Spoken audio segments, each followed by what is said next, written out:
ऐसा है कि राजपूत समाज का तो मैंने कोई स्टेटमेंट में नाम भी नहीं दिया। भूतकाल में भी कई बार इस व्यक्ति के द्वारा महापुरुषों पर अभद्र टिप्पणी की गई है कि बात पकड़ी गई उनसे। अब नाम तो लिया नहीं मैंने कहीं। मैंने तो ये कहा कि महाराज सूरजमल ने लड़ाई लड़ी, महाराणा प्रताप ने लड़ी, कुछ लोगों ने लड़ाई लड़ी राजस्थान के अंदर। जिस व्यक्ति ने यह अभद्र टिप्पणी की है उस व्यक्ति को हमें जवाब देना होगा। कई नेताओं ने बयान दे दिए, मुगलों से वैवाहिक संबंधों की बात इतिहास कह रहा है। मैंने तो फिर भी नाम लेके किसी का नहीं कहा। मैंने कहा कुछ लोग बहन बेटी देते थे, तो कुछ लोग मैंने जिक्र तो नहीं किया। फिर किसी की मिर्ची क्यों लगती है इस बात की? तो गलत बात है। इसीलिए हमने 8 तारीख को नागौर उसकी लोकसभा क्षेत्र उसके जो निवास स्थान है वहीं पे हमने और हमें कमजोर नहीं समझे इस तरह कि हर चीज में हम कर लेंगे वो हो जाएगा, वो वाली बात यहाँ नहीं है। मैं उन संगठनों से भी कहना चाहूँगा कि जब आपको जरूरत पड़ती है, तो इस करनी सेना ने मेरे पर अटैक किया 2015 के अंदर जोटवाड़ा के अंदर। 10,000 लोग, कितने थे? 10,000 लोग, अकेला था गाड़ी के अंदर। और छतरानियां वहां अपनी उपस्थिति दर्ज करवाकर इस व्यक्ति से इस स्टेटमेंट पर, इस अभद्र टिप्पणी पर जवाब मांगेगी साहब। किसी भी राजपूत मंत्री की विधायक की गाड़ी पे अपने को पथराव दोबारा नहीं करना। मैं ही करवाता था, मुझे कौन रोक रहा था? कहना ही थे मारो बाटे, मेरे मारे मैं ही मरवा देता। लेकिन मैं नहीं करता ऐसा काम। मुझे जाट राजपूतों को साथ लेकर चलना। सतीश जी के समाज से है मदन राठौड़। ऐसा है कि राजपूत समाज का तो मैंने कोई स्टेटमेंट में नाम भी नहीं लिया। वो तो चलती बात एकदम क्या हुआ कि बात पकड़ी गई उनसे। अब नाम तो लिया नहीं मैंने कहीं।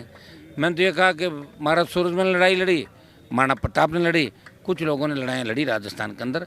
लेकिन आज़ादी के आंदोलन के अंदर राजस्थान का योगदान कम रहा।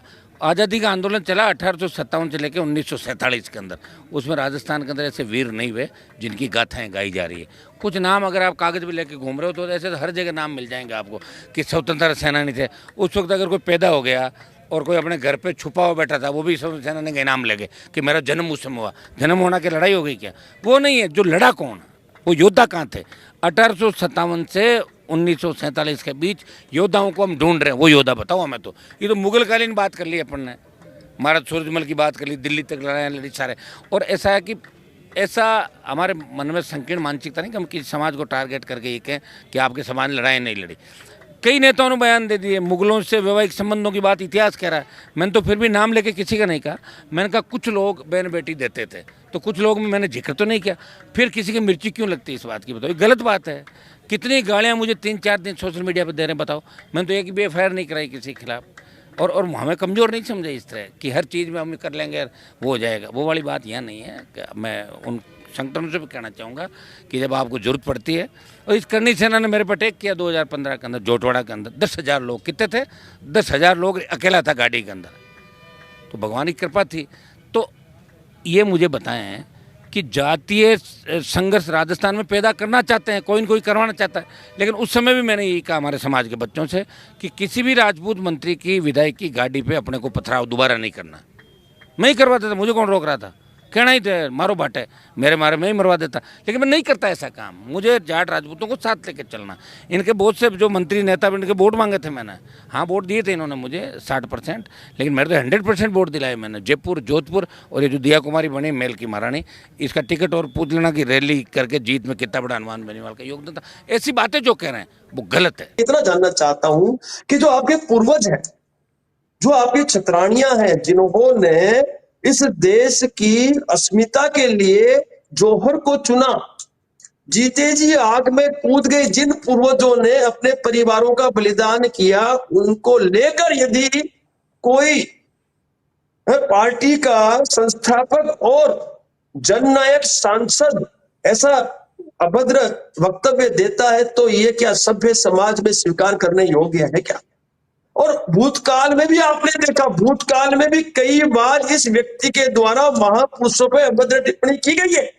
भूतकाल में भी इस व्यक्ति के द्वारा जो लोक देवता है उनको लेकर अभद्र टिप्पणियां की गई है। इसलिए लगातार ये व्यक्ति ऐसी टिप्पणियों पर को अंजाम दे रहा है, तो इसे रोकना ये हम सबका दायित्व बनता है।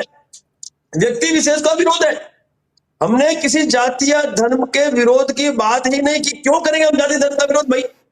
हम व्यक्ति विशेष का विरोध करें। जिस व्यक्ति ने यह अभद्र टिप्पणी की है उस व्यक्ति को हमें जवाब देना होगा। इसीलिए हमने 8 तारीख को नागौर उसकी लोकसभा क्षेत्र उसके जो निवास स्थान है वहीं पे हमने क्षत्रिय स्वाभिमान अस्मिता महासम्मेलन का आयोजन की घोषणा की। समस्त क्षत्रियों द्वारा आयोजित ये कार्यक्रम है। इस कार्यक्रम में लाखों की संख्या में आक्रोशित क्षत्रिय और क्षत्राणियां वहां अपनी उपस्थिति दर्ज करवाकर इस व्यक्ति से इस स्टेटमेंट पर, इस अभद्र टिप्पणी पर जवाब मांगेगी साहब।